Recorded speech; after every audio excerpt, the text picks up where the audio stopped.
Ya pemirsa, sepekan belakangan hubungan Indonesia dengan Malaysia memanas. Pasalnya muncul sebuah akun YouTube yang mengunggah parodi lagu kebangsaan Indonesia Raya.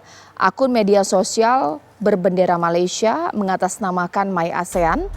Dalam unggahannya, lagu Indonesia Raya diganti liriknya dengan ejekan kata terhadap Presiden Joko Widodo, Presiden pertama Soekarno, serta terhadap rakyat Indonesia. Tidak hanya itu, gambar lambang negara Garuda Pancasila juga diganti. Video tersebut pertama diunggah 2 pekan lalu oleh akun bernama My ASEAN dengan lokasi pengunggahan di Malaysia. Lebih dari 80.000 akun telah melihat unggahan tersebut. Aparat dari kedua negara pun langsung bergerak melakukan penyelidikan. Hasilnya, Kamis malam lalu, Direktorat Tindak Pidana Cyber Polri bekerjasama dengan polisi di Raja Malaysia menangkap pelaku yang diduga membuat parodi lagu kebangsaan Indonesia Raya. Pelaku, yakni MDF, terancam melanggar Undang-Undang ITE karena diduga telah melakukan tindak pidana penyebaran informasi yang ditujukan untuk menimbulkan rasa kebencian dan permusuhan serta mengubah lagu Indonesia Raya tersebut.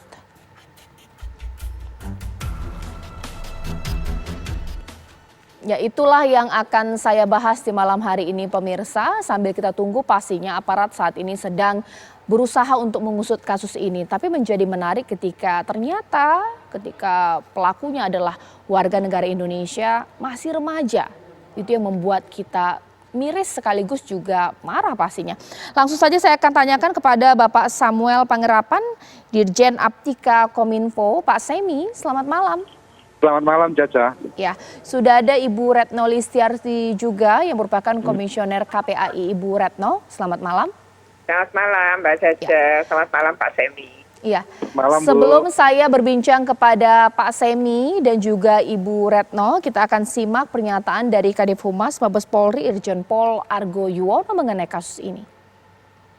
Setelah mendapatkan informasi kemudian melihat daripada video itu, langsung membuat tim, ya, kemudian akhirnya komunikasi dengan PDRM Malaysia.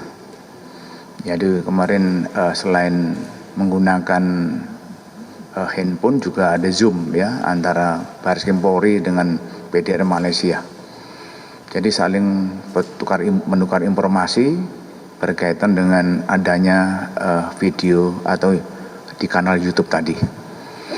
Akhirnya dari PDRM berhasil mengamankan 1 orang laki-laki, ya, itu yang inisialnya NJ, itu umurnya 11 tahun.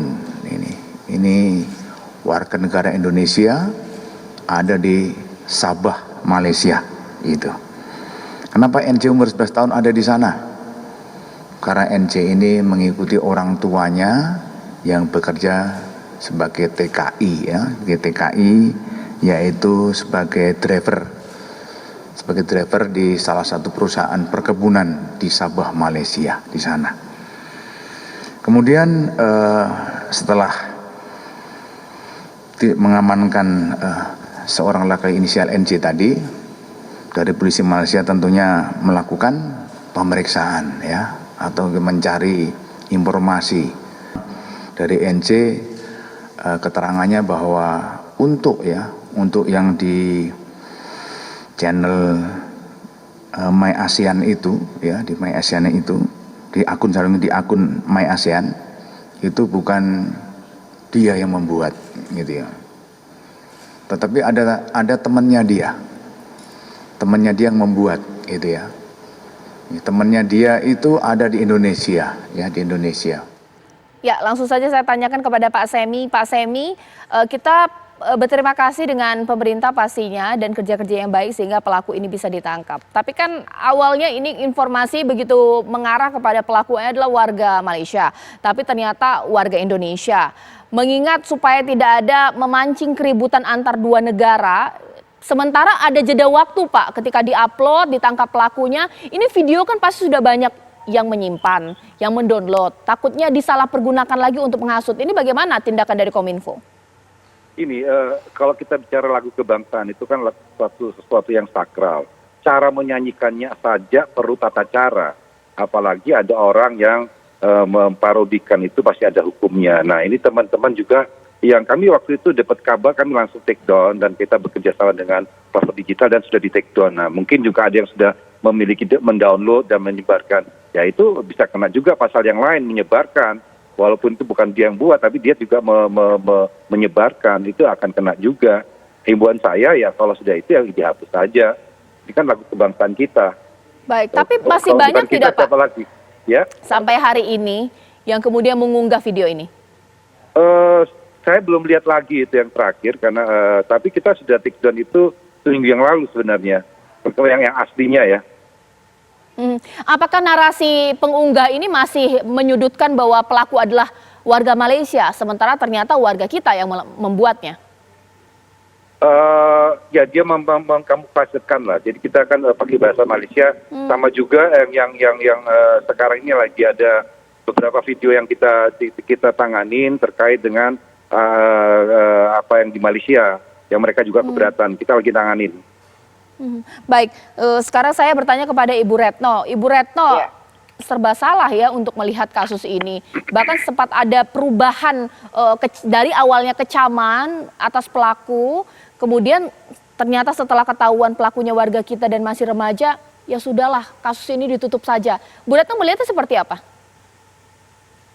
Sebenarnya walaupun anak, dia tetap bisa berhadapan dengan hukum. Artinya kalau memang ada kasus seperti ini dan itu masuk pidana ya, kan setidaknya ada 2 undang-undang sebenarnya yang dilanggar, yaitu undang-undang yang tadi ITE, kemudian juga ada terkait dengan undang-undang penggunaan lambang negara, lagu kebangsaan, itu kan bendera negara itu ada tersendiri lagi ya. Artinya memang ada pelanggaran pidana terkait dari apa yang dilakukan oleh Ananda ini. Kan yang Cianjur itu usianya 15 tahun beberapa bulan, jadi hampir 16 tahun. Kemudian yang MJ yang di Sabah Malaysia itu usianya bahkan baru 11 tahun.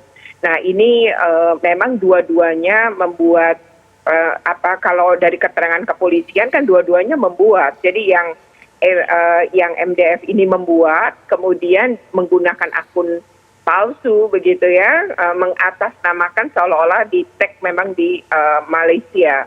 Lalu MJ ini membalas kembali gitu ya. Ini kan sebenarnya awalnya dari saling ejek di antara keduanya. Lalu yang MJ ini juga membuat dengan menambahkan. Jadi dari video tadi kemudian ditambahkan salah satu hewan, ya babi kan gitu.